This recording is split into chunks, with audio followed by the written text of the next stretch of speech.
McLaren has destroyed the competition at the 2025 Australian Grand Prix.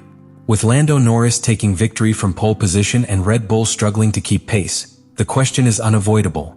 Are we witnessing the birth of a new era in Formula One? Stay until the end as we analyze how the MCL39 has changed the game and what this means for the championship. Can McLaren maintain its dominance? Comment below. McLaren has surprised the entire field with the MCL39, a car that has demonstrated unexpected superiority at the start of the 2025 season. At the Australian Grand Prix, Lando Norris and Oscar Piastri secured a full front row in qualifying, with times that left Red Bull and Ferrari without answers. Norris took pole with a time of 1 minute and 15.096 seconds, while Piastri was just 0.84 seconds behind his teammate. The most striking thing wasn't just that McLaren dominated the session, but the gap to the other teams. Max Verstappen, accustomed to starting from pole position in previous seasons, was relegated to third place with a deficit of almost 4/10. In modern Formula One, where gaps between cars are often measured in hundredths of a second, having an advantage of almost half a second over a team like Red Bull is a clear indication that McLaren has made a huge leap in quality. The key to this performance lies in multiple factors: optimized aerodynamics, an exceptional balance between top speed and downforce, and a significant improvement in tire management, an area that had historically been a weakness for the Woking team. During the race, Norris converted pole position into victory without any major issues. From the start, the McLaren displayed impeccable traction, allowing Norris to maintain the lead position without Verstappen being able to attack him at turn 1. Throughout the Grand Prix, it became clear that the MCL39 is not only fast over a single lap, but also has devastating race pace. In the opening laps, Norris established a gap of more than 2 seconds over Verstappen's Red Bull, allowing him to control tire degradation and manage strategy more comfortably.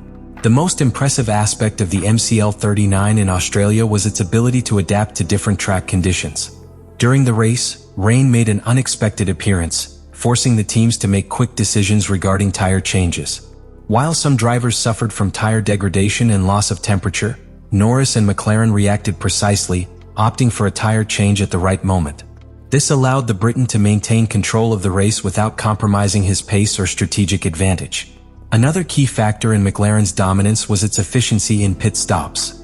In a championship where every millisecond counts, speed in pit stops can mean the difference between victory and a compromised track position.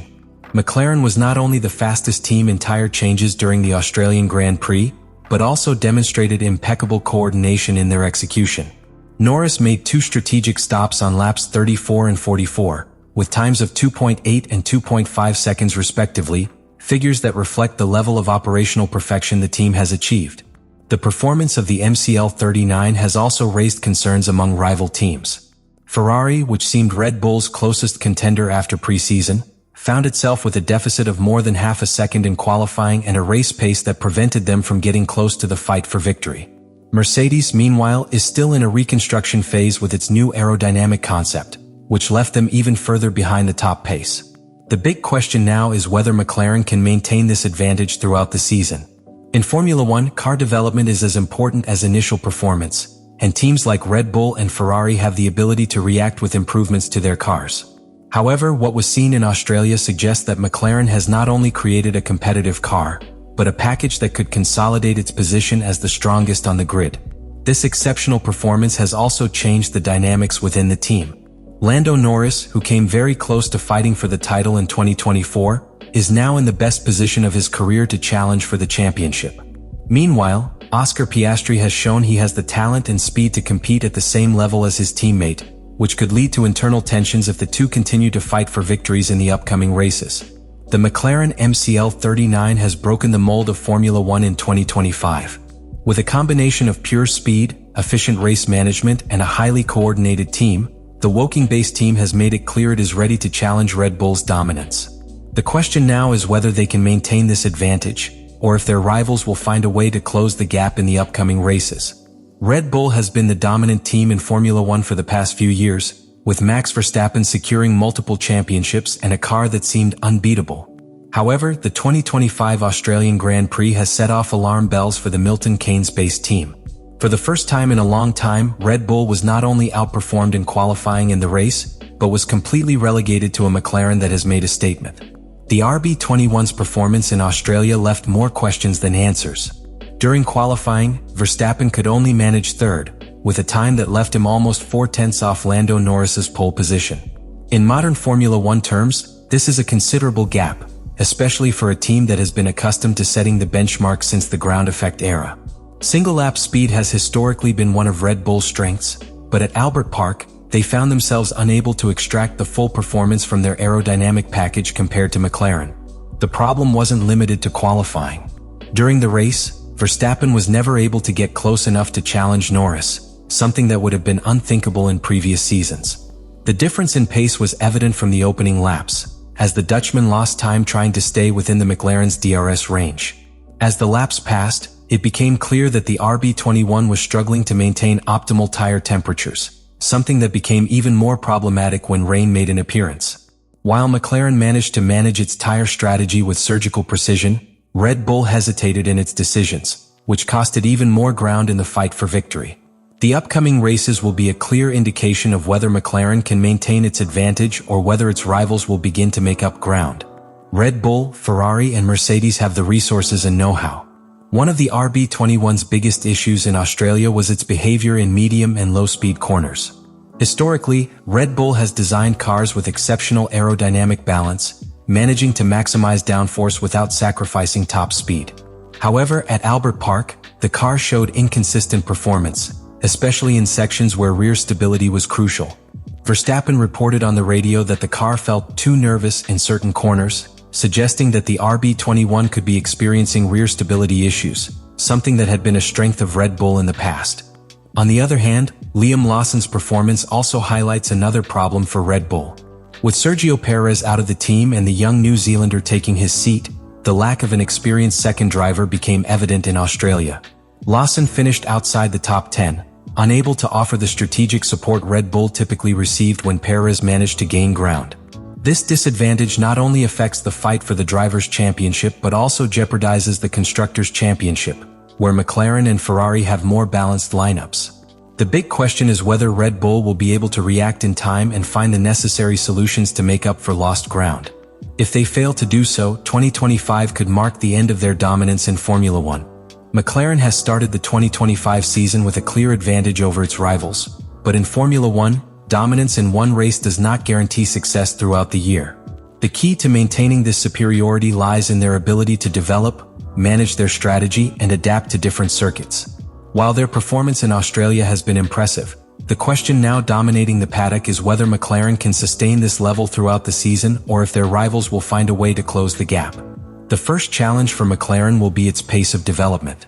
Modern Formula One isn't just about building a fast car at the start of the year, but about constantly improving to stay ahead of the competition. In previous seasons, teams like Red Bull and Mercedes have demonstrated an exceptional ability to develop their cars over the course of the year, introducing key updates that have allowed them to make up lost ground. McLaren has done a great job with the MCL39, but now faces a significant dilemma: when and how to introduce improvements without compromising the car's balance. One of the biggest risks for McLaren is altering a formula that has already proven to be a winning one. Last season, teams like Ferrari and Mercedes introduced update packages that, in some cases, ended up hurting more than they helped. Modifying a car that is already the fastest on the grid can be a double-edged sword. While McLaren will need to evolve its car, it will need to do so cautiously, ensuring that each change truly delivers improvements without generating unexpected issues in terms of balance or tire degradation. Budget constraints also play a key role in the equation. In the past, top teams could develop without financial restrictions, but with the cost cap in place, each update must be strategically calculated. Red Bull, Ferrari, and Mercedes have demonstrated in previous years their ability to manage these resources efficiently, ensuring their improvements are effective without wasting budget. McLaren, which has taken a meticulous approach to its development planning, will need to be equally precise to ensure that every euro invested in improvements truly keeps them ahead of their rivals. Another key factor will be the MCL39's ability to adapt to different circuits. Albert Park is a track with a combination of high-speed corners and technical sections, but Formula One will visit circuits with very different characteristics in upcoming races. China, returning to the calendar, features a very long straight where top speed will be crucial, while circuits like Monaco and Hungary will demand extreme downforce and stability in slow corners. If McLaren has found a concept that works well in all scenarios, its advantage could be consolidated, but if the car shows weaknesses on certain types of track, its rivals could seize the opportunity to close the gap. In addition to the car's pure performance, strategic management will play a crucial role in McLaren's success throughout the year. The team demonstrated in Australia that it has the operational capacity to run flawless races, with quick pit stops and sound tactical decisions. However, staying at the top also requires precise decision-making in terms of team orders and driver management. Lando Norris and Oscar Piastri have displayed very close performances at the start of the season, raising the possibility of internal struggles within the team. In Australia, McLaren used temporary team orders to control the situation, but as the season progresses, the competition between the two drivers could intensify. If Norris and Piastri regularly find themselves fighting for wins, team management will need to handle this situation carefully to avoid conflicts that could affect the championship fight. Teams like Mercedes in 2016 and Red Bull in 2023 have experienced the risks of allowing an open battle between their drivers, and McLaren could find itself in a similar situation if both continue to perform so competitively. The team is not yet ready to develop significant improvements in a short period of time, and the updates planned for the United States Grand Prix could be a turning point in the season. If McLaren manages to stay ahead even after its rivals introduce improvements, it will mean that its aerodynamic concept is truly the strongest on the grid. Formula One is a sport where a team's advantage can quickly evaporate if the competition finds an innovative technical solution. In 2022, Ferrari started the year with the fastest car, but reliability issues and poor development management allowed Red Bull to quickly overtake them. McLaren must learn from these examples and ensure every aspect of its operation, from car evolution to on-track strategy, remains at an optimal level. The Australian Grand Prix marked a spectacular start for McLaren, but the real test is yet to come. The challenge now is not just to win races, but to sustain this level throughout the season and withstand the inevitable response from its rivals. McLaren has made a statement at the start of the 2025 season with the MCL39. Lando Norris' victory in the Australian Grand Prix, combined with impressive single-lap speed and solid race pace, made it clear that the Woking-based team has not only built a competitive car, but also has a machine capable of challenging Red Bull's dominance in Formula One. The margin of advantage over its rivals has been surprising. Red Bull, the team that has set the standard in recent years, was relegated to the background, with Max Verstappen unable to challenge for victory. Ferrari, despite showing signs of progress, still lacks the consistency needed to compete on equal terms with McLaren. Mercedes, which is still recovering after several years of difficulties developing its aerodynamic concept, is further behind than expected. With this situation, McLaren finds itself in a position it hasn't held since the late 1990s and early 2000s. Being the team to beat. The challenge now is to maintain this level throughout a season that promises to be intense. Formula One is a sport of constant evolution, where teams work tirelessly to find improvements that can change the landscape in a matter of weeks. Red Bull has demonstrated in the past its ability to develop its car throughout the year, and Ferrari will not sit idly by either. The big question is whether McLaren can withstand the inevitable advance of its rivals and consolidate its position as the dominant team. Another key factor in McLaren's success will be its driver management. Lando Norris has shown he has the talent and maturity to fight for the championship, but Oscar Piastri has made it clear that he will not settle for being a number 2 driver. In Australia, the gap between the two drivers was minimal in qualifying, and if it hadn't been for the unfortunate rainy season, Piastri could have been in contention for the win. If both drivers continue to perform at their peak, McLaren will have to make strategic decisions to avoid internal conflicts that could harm their championship fight. The Chinese Grand Prix will be McLaren's next major test. It will be the first circuit of the season with a long straight where aerodynamic efficiency will play a key role, and where Red Bull could make up some of its lost ground. If McLaren manages to maintain its superiority in Shanghai, it will send a clear message to the rest of the field. Its dominance is not a fluke, but the result of years of development and evolution. The 2025 season is just beginning, but what happened in Australia has already changed the narrative of the championship. McLaren has gone from being a team on the rise to becoming the main force in the grid. The question now is whether they can sustain this level and write a new page in Formula One history.